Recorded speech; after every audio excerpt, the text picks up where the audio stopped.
धन से सब दुखी हैं। फिर वो संसार में कोई सुखी है? बोले एक जीव सुखी है। कौन?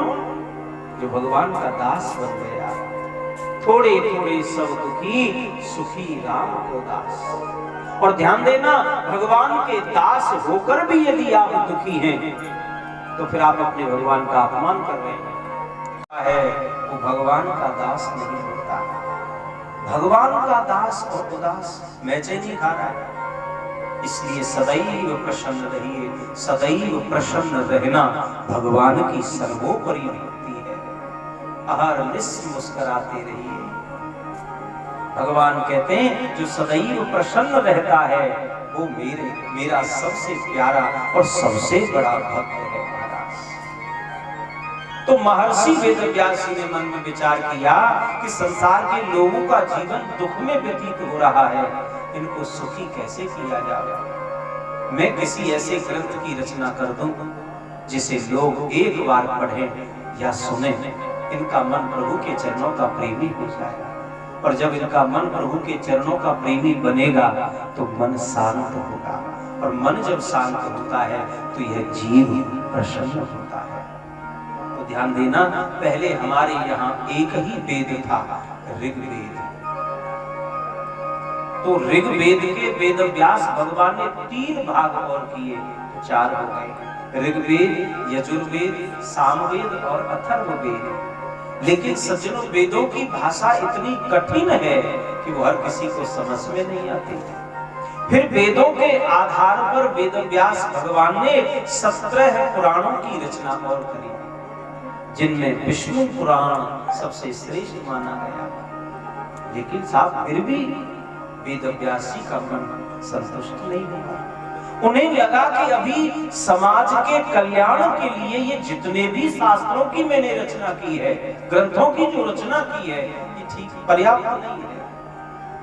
क्योंकि मेरा ही मन जब इनसे संतुष्ट नहीं हो रहा है तो समाज का मन संतुष्ट कैसे होगा। वेदव्यास जी दुखी रहने लग गए।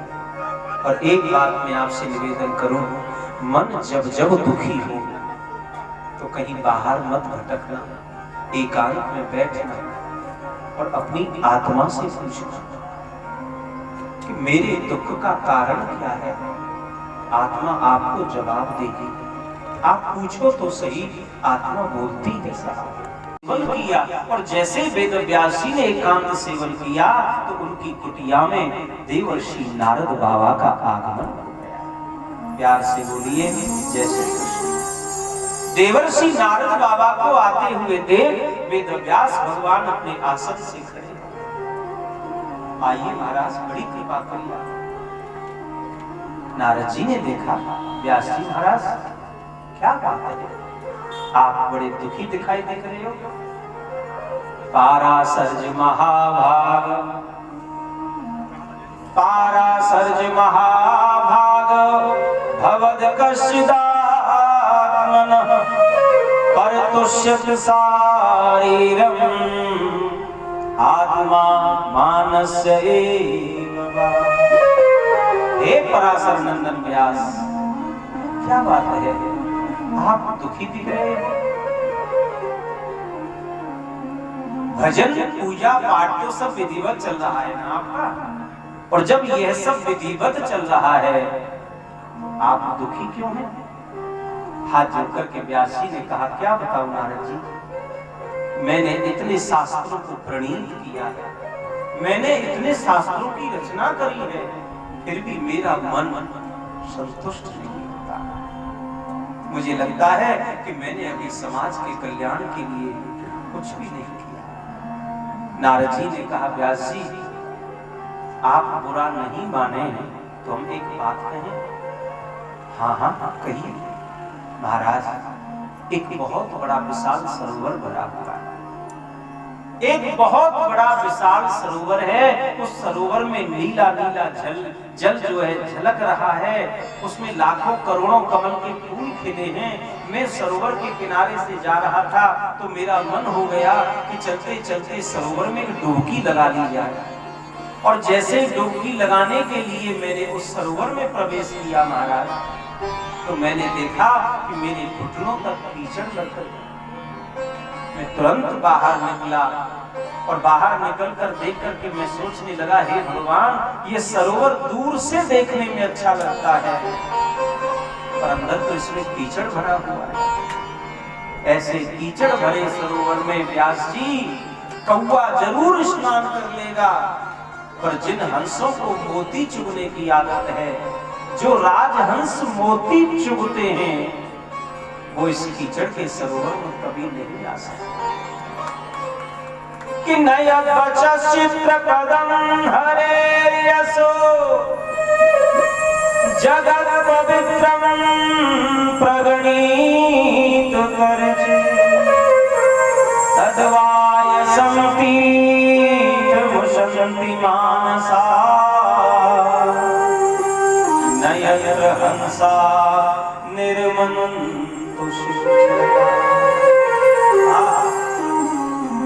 महाराज, कीचड़ के सरोवर में कौवा स्नान करता है, राजहंस नहीं। वेदव्यास जी बोले, महाराज हम कुछ समझे नहीं। नारद जी बोले, समझ लो, आपने जितने भी वेद शास्त्रों की रचना की है वह उन संसारी लोगों के लिए ठीक है जो संसार के कर्मों में लिप्त हैं, पर जब तक आप परमहंसों के समान जो राम प्रभु के, श्याम प्रभु के प्रेमी जो वैष्णव जन हैं, उन वैष्णवों के लिए आप भागवत जी की रचना नहीं करेंगे, तब तक आपका मन शांत होगा ही नहीं। भागवत जी की रचना, हाँ महाराज। वेदव्यास जी बोले, भगवान अब मेरी बस की बात नहीं है। बुढ़ा नारद जी ने कहा, कोई बात नहीं, आपकी सामर्थ्य नहीं है तो क्या हुआ, आप संतों के चरणों का आश्रय ले लो। संतों की कृपा से इस समाज में वह कार्य भी सहज सफल हो जाते हैं जो कार्य कठिन से भी कठिन होते हैं। पर महाराज, मैं दुनिया की बात नहीं कहता, मैं तो अपनी बात कहता हूं। मैं पूर्व जन्म में एक दासी का बेटा था। अहम पुरातीत भवम भवे मुनेवा। मेरी मां नितांत दासी, अनपढ़। जन्म के ठीक 5 मिनट बाद मेरे पिता की मृत्यु हो गई। मैं तो संतों के आश्रम में पला बढ़ा। उन संतों की कृपा मुझे प्राप्त हुई। उन्होंने मुझे जीवन जीने का ढंग दिया, जीवन जीने की शैली, जीवन जीने की कला। उन्हीं संतों के द्वारा दिया हुआ ज्ञान, दिया हुआ मंत्र मैंने निष्ठा से जाप किया और उसी के फल स्वरूप आज वही एक नितांत गरीब दासी का बालक देवर्षि नारद बन गया। महाराज, जब संत कृपा प्राप्त करके एक दासी का बालक देवर्षि नारद बन सकता है, तो आप संत कृपा प्राप्त करके भागवत जी की रचना क्यों नहीं कर सकते? और भागवत जी की रचना में आपको ज्यादा मेहनत नहीं करनी पड़ेगी महाराज। जिसे हम चतुश्लोकी भागवत कहते हैं, वह चतुश्लोकी भागवत सबसे पहले नारायण प्रभु ने मेरे पूज्य पिता ब्रह्मा जी महाराज को प्रदान करी है। एक दिन मेरे पूज्य पिता ब्रह्मा जी महाराज ने प्रसन्न होकर वो भागवत मुझे प्रदान कर दी और व्यास जी आज वही भागवत में आपको प्रदान करता हूं। आप तो बस उसका विस्तारीकरण कर दीजिए महाराज, फिर देखना संसार के लोग उसे सुनेंगे, पढ़ेंगे। ऐसा कौन होगा इस दुनिया में जो कृष्ण कथा को सुनकर के गोविंद के चरणों से प्रेम न करे। देवर्षि नारद बाबा ने वह चतुश्लोकी भागवत वेद व्यास जी के कान में कह सुनाई और नारद जी वहां से अंतर ध्यान। फिर वेद व्यास भगवान ने उन 4 श्लोकों के माध्यम से, ध्यान देना, 18,000 श्लोक बनाकर के तैयार कर बृहद भागवत जी की रचना। बोलिए भागवत भगवान की जय जय श्री राधेश। भागवत जी की रचना तो हो गई, पर अब व्यास जी के मन में एक दूसरा प्रश्न उठा कि सबसे पहले भागवत में सुनाऊं किसे? हृदय से ही फिर आवाज आई, व्यास जी, भागवत को सुनने का अधिकारी श्रोता वही होगा जिसने काम, क्रोध, लोभ, मोह आदि को जीत लिया। व्यास जी बोले ये और जटिल समस्या है। अब इस दुनिया में कहां से ढूंढूं जिसने काम, क्रोध, लोभ को जीत लिया। कहना, बोलना और लिखना बड़ा सरल है, पर काम, क्रोध, लोभ, मोह आदि को जीतना बड़ा कठिन है साहब, बड़ा कठिन है। फिर अंदर से आवाज आती है, व्यास जी आप तो दुनिया में भटक गए। नहीं नहीं नहीं, दुनिया में भटकने की जरूरत नहीं है, किसी को ढूंढने की जरूरत नहीं है। आपका अपना औरस पुत्र सुखदेव स्वामी, जिन्होंने 3 अंगुल की कोपी को भी त्यागा हुआ है, आप उन्हीं को अपने पास बुलाइए। लेकिन वो तो निर्गुण ब्रह्म की समाधि में लीन है, उसे मैं यहाँ बुलाऊंगा कैसे? अरे महाराज, भागवत जी में ऐसे ऐसे श्लोक हैं, लय और सुर में यदि गाए जावे तो इसे सुनकर के हिंसक प्राणी भी अपनी हिंसा त्याग देता है। तो वेद व्यास भगवान ने अपने नन्हे नन्हे शिष्यों को सुखदेव जी के पास भेजा, जहाँ सुखदेव स्वामी जी निर्गुण ब्रह्म की समाधि में लीन थे। शिष्य लोग वहां गए और एक बड़ा सुंदर श्लोक गाया। ध्यान देना, इस श्लोक में भगवान की सौंदर्यता का वर्णन है कि वो कितने सुंदर हैं। बरहापीडम नटवर बपू कर्णयो कर्णकारं बिभ्रदवासः कनक कपिशं वैजयंती चमार। यह श्लोक आधा ही गाया और शिष्य लोग चुप हो गए। पर साहब इस श्लोक के माध्यम से जब सुखदेव स्वामी जी महाराज ने बालकृष्ण प्रभु की सौंदर्यता का वर्णन सुना, आहा, निर्गुण ब्रह्म की समाधि में जो लीन थे, तुरंत आंखें खुल गई। ओहो, इतना सुंदर कौन है ये? अरे भैया, ये श्लोक आगे भी सुनाओ ना। शिष्यों ने कहा, महाराज जी आगे सुनना है तो चलो अपने पिताजी के पास, हमें तो बस इतना ही आता। आगे सुनना है तो अपने पिता के पास चले महाराज, आपके पिता के पास तो ऐसे अनगिनत श्लोक हैं। पर सुखदेव जी ने सोचा नहीं होगा कोई सुंदर, ये तो दुनिया है, यहाँ एक से एक सुंदर देखने को मिलेगा, पर हमें किसी की सुंदरता से क्या लेना देना, हम तो जो काम के लिए आए वो कार्य पूरा करना। फिर दोबारा से आंखें बंद करी, फिर समाधि में लीन हो गए। शिष्यों ने सोचा ये तो गड़बड़ हो गया, समाधि खुली तो सही, फिर ये तो फिर समाधिस्थ हो गए, अब क्या करें? तो फिर इन्होंने दूसरा श्लोक गाया। दूसरे श्लोक में भगवान की करुणा का वर्णन है। ध्यान देना, सुंदर तो वो है ही, और सुंदर ही नहीं, सुंदरता की सीमा है। इनसे सुंदर यही है, दूसरा कोई नहीं। सबसे सुंदर श्याम सुंदर। सुंदरता की तो वो सीमा है ही, पर खजाने हैं कृपा के, कितने बड़े कृपालु। दूसरा श्लोक आ रहा है, अहो बकीयं स्तनकालकूटं जिघांसया पाययदा पिशाची लेभे गतिं ध्यातुचितां ततोऽन्यं कंबा दयालु शरणं व्रजे। देखो तो सही उस राक्षसी पूतना को, जो लाला को मारने के लिए अपने स्तनों से जहर लगा रहा, लेकिन वो इतना बड़ा कृपालु, इतना बड़ा दयालु कि स्वयं को मारने आई पूतना को भी जिन्होंने मां की गति प्रदान कर दी। ऐसे दयालु देवता की शरण में सब कुछ त्याग करके दौड़कर जाना चाहिए। कंबा दयालु शरणम। और जैसे ही इस श्लोक के माध्यम से सुखदेव स्वामी जी ने भगवान की करुणा का वर्णन सुना, तुरंत खड़े हुए और ऐसी दौड़ लगाई वहां से, फिर सीधे जाकर भगवान वेद व्यास अपने पिता के चरणों में ही विश्राम और हाथ जोड़कर के कहा, पिताजी आप जो आज्ञा करोगे मैं आपकी हर आज्ञा का पालन करूंगा। पर मुझे कृष्ण कथा सुनाइए, मुझे गोविंद कथा सुनाइए। वेद व्यास भगवान ने पहले सुखदेव स्वामी जी को विधिवत भागवत जी का अध्ययन कराया। अध्ययन के बाद फिर कथा के रूप में उन्हें कथा श्रवण कराई। भागवत का अध्ययन करना अलग विषय है और भागवत श्रवण करना अलग विषय है। और जब विधिवत भागवत जी का अध्ययन श्रवण कर लिया सुखदेव स्वामी जी ने, फिर पुनः ठहरे वहां नहीं, फिर पुनः जंगल को निकल गए।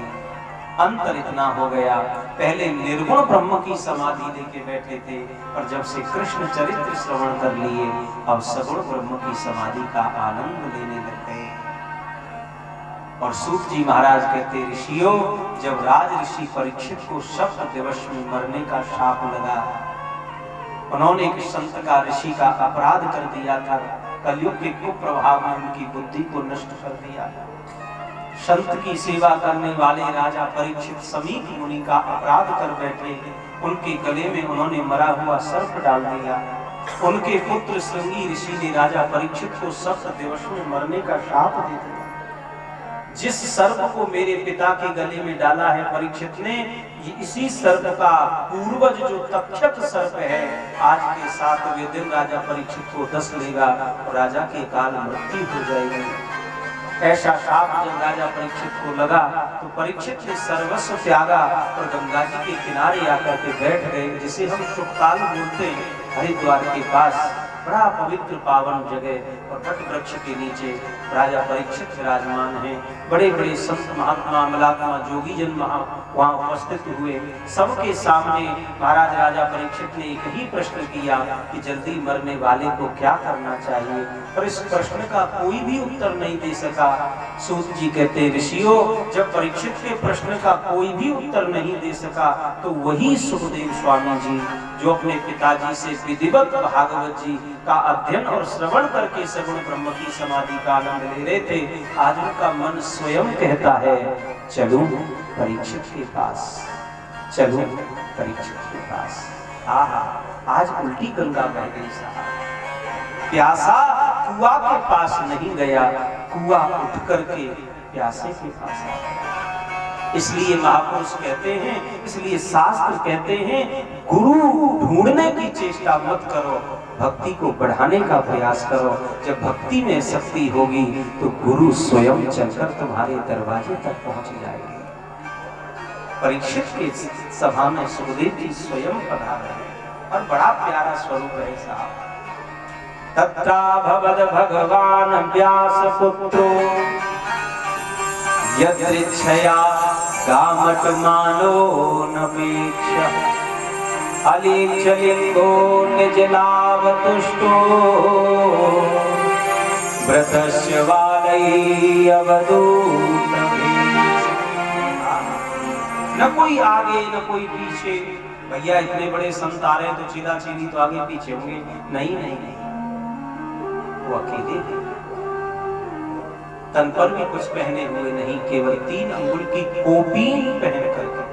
और ये लंगोटी भी वेद व्यासी ने तब पहनाई जब उन्हें भागवत जी का अध्ययन कराया, क्योंकि वेद व्यासी ने सोचा कि आगे चल के इन्हें भागवत धर्म का प्रचार प्रसार करना है, व्यास गद्दी को संभालना है। और व्यास गादी पर दिगंबर नहीं बैठ सकता, पर ये नियम पहले था, अब कोई नियम नहीं रहा व्यास गद्दी का। अब तो कोई हजारों वस्त्र पहन के बैठ जाओ कोई फर्क नहीं, नंगे बैठ जाओ कोई फर्क नहीं, छोरा बैठ जाओ छोरी बैठ जाओ, अब तो या गद्दी पे भैया सब बैठ रहे। अब कोई रोक टोक रही ना, ना कोई नियम न कायदा न कोई कानून, जाकी जैसी मर्जी सब वही। चलो फिर उस विषय पर हमें नहीं जाना। तो सुखदेव स्वामी जी को 3 अंगुल की जो कोपीन है वो वेद व्यासी ने भागवत जी के अध्ययन के समय पहनाया। न कोई झोली न कोई कमंडल न कुछ भी नहीं, अकेले राम। सच्चे महापुरुष अकेले होते हैं। और जैसे ही सुखदेव स्वामी जी का पदार्पण राजा परीक्षित की सभा में हुआ, बड़े बड़े संत अमलात्मा महात्मा योगी जन अपना आसन छोड़ छोड़ खड़े हो गए। आइए महाराज खड़ी की बोलिए सुखदेव